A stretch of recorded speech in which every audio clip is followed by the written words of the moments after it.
Hello, I'm Apostle Shayna Shagwar, and I am here with Boots on the Ground Global Training Center, where we have our boots on the ground concerning the things of God. Thank you so much for joining us. Please feel welcome to like, love, share, comment, or invite others to join you here. Well, I'm so excited. I hope you've been enjoying the last week of what we've been posting. But this week, God has given the core a different assignment. The core members, that is, a different assignment to unpack or to tell you about the 10 gates surrounding Jerusalem out of the book of Nehemiah. And it'll be in the 3rd chapter that we would be drawing from. But today, what I want to do this morning is to give you just a little backdrop. So expect to get a little bit more from Nehemiah 1 all the way up to the 3rd chapter, so that you'll know exactly what the importance was of the gates and why Nehemiah was so used by God. Amen. So in the 1st chapter, we find Nehemiah was at the Shushan Palace. Oh, God.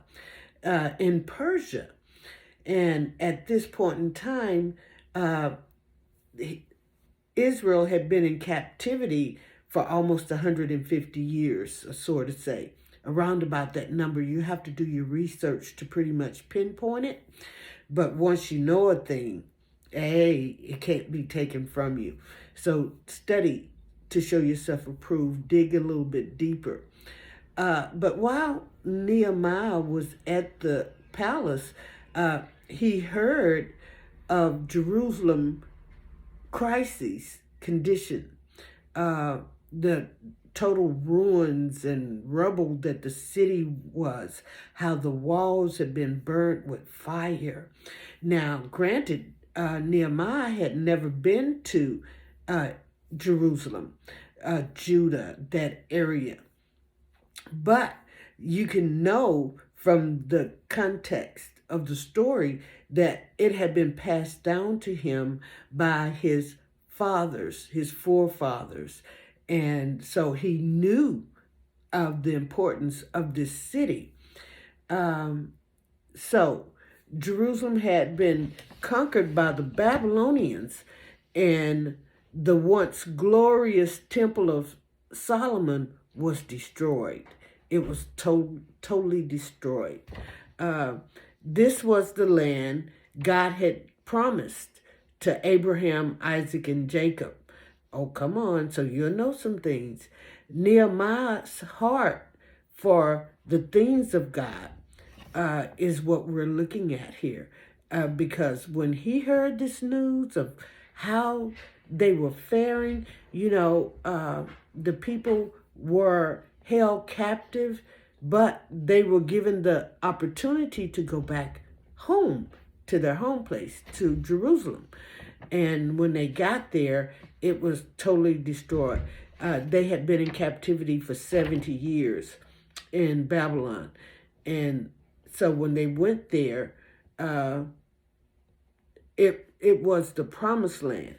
But there was around 2 to 3 million Jews deported, and only 50,000, about 50,000 of them decided to return. And that was only around 2% of the people, y'all. Come on. In the days of Ezra, they rebuilt the temple and laid a spiritual foundation for Israel once again. And after around 150 years, the walls of the city of Jerusalem was still in rubble, which left the people vulnerable.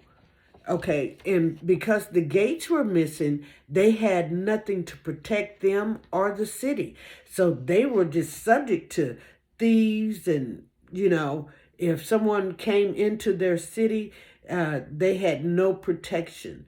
So this is why Nehemiah really felt the distress and the trouble that the people were in. He recognized the need, what needed to be done. But we'll talk a little bit more about that tomorrow. And let me encourage you to look forward to the other ladies that are going to be talking about the different gates. My gate this week will be on the horse gate. What is the horse gate? Join me around noon today. And I am going to do a mini video starting it off, laying a foundation for you.